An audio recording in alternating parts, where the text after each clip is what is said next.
What's up, guys? It's me, Chris. I thought I'd just sit here and tell you guys a little bit about what it's like being a transgendered guy in New York City and being homeless, and how New York City treats the homeless.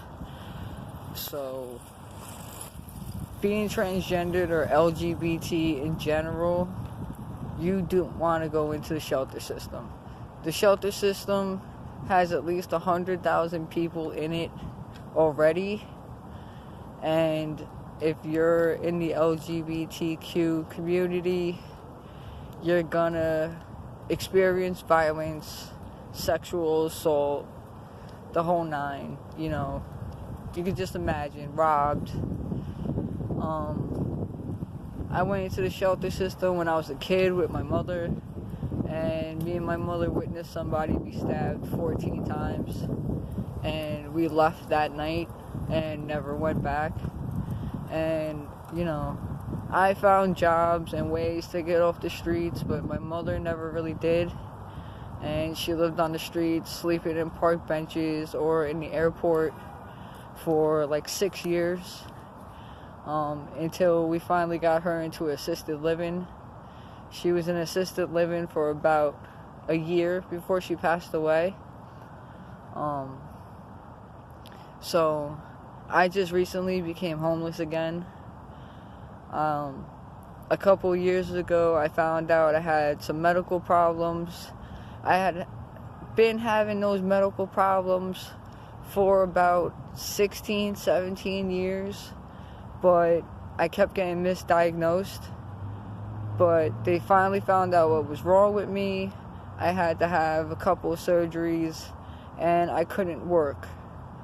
I was being fully supported by my wife, and over the past 6 months, me and my wife had separated. She had lost her father and a couple other family members, and she was having a rough time, and things just happened. We separated. She moved out. I couldn't afford to keep the apartment myself, so I wound up becoming homeless. And I basically have been just trying to sleep on a couple of friends' couches here and there. I don't have that many friends. I'm 30 years old. When you get to my age, friends are near and far between, because you get tired of the childishness. So, this winter, for the most part, has been pretty warm, but tonight it's got to be maybe 35 degrees right now. The sun hasn't even gone completely down, and I'll probably be sleeping in one of these parks if I can't get into a building. Usually going into building laundry rooms work out if the super doesn't find you. Or, sleeping on the train. But sometimes the cops, they like to mess with you. The Long Island Railroad, those train stations, they work out sometimes. They have like little tunnel things if you have the gear to keep yourself warm at night. Because going to sleep in Manhattan, you need to have your own territory and stuff. There's so many homeless people out there, and there's rules and all types of stuff to it. I don't even bother. I'm from Queens. I've always stayed in Queens. I don't seem to have that many problems sleeping in the streets, except for in Flushing Meadow Park. They do have a little tent city, and they're very territorial over there. But you could pretty much find yourself any park bench to sleep on, and just hope you don't get robbed, and guys sleep with one eye open and stuff. And you pray to God that if you do get found by some punk kids or something that try to beat you up or whatnot, they don't realize that you are transgendered. Because if they realize it, it becomes a whole lot worse. But The city doesn't help people like me. I'm in the process of applying for public assistance, and with a public assistance, I would be getting $190 a month in food stamps and $183 in cash.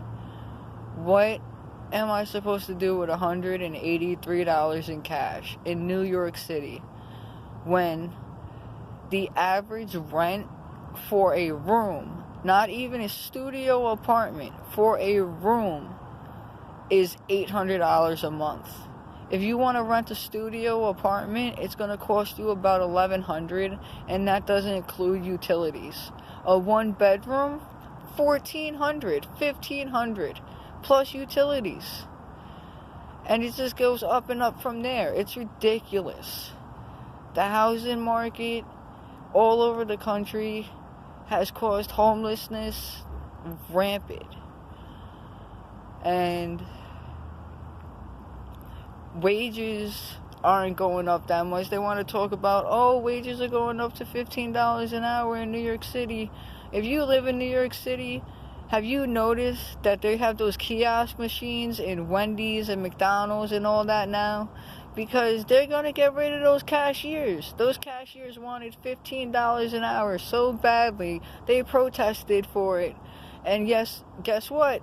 You're getting replaced by machines now. The only people they're going to need is the manager and an IT tech. And they're going to make sure that manager is an IT tech, so it's only one person. I used to be the manager for a Dunkin' Donuts. I understand this. I'm applying for work left and right, but because I have a 3-year gap in my employment, I'm having a hard time finding a job. And then not having somewhere to live makes it even more difficult. Yes, I have somewhere to take a shower. Yes, I do have somewhere to wash my clothes. I keep, a bag of clothes at one friend's house, another bag of clothes at another friend's house. But, carrying around your whole life is hard. And I really wish the city would do more, especially for the LGBT community, because we're the ones that get kicked out of our houses when we're 16 years old just because of the way we are. We didn't choose to be this way. We were born this way. And when you're 5 steps behind everyone else at the starting point, you're never going to catch up. I'm 30 years old. And trust me, I thought I caught up, and life just hit me, and I'm right back to where I started, where I was at 16, sleeping on a park bench.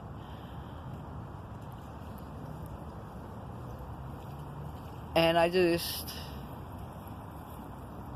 can't believe I got myself here. I can't believe that I worked so hard to do everything right, and I'm still right back here.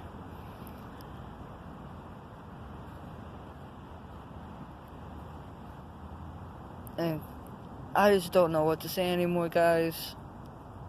Thank you for listening. I love you. I hope this helps one person. If you feel really down on yourself, if you feel like you want to do something really stupid, call somebody, talk to somebody, comment me, because I felt like doing something really stupid, so I made this video.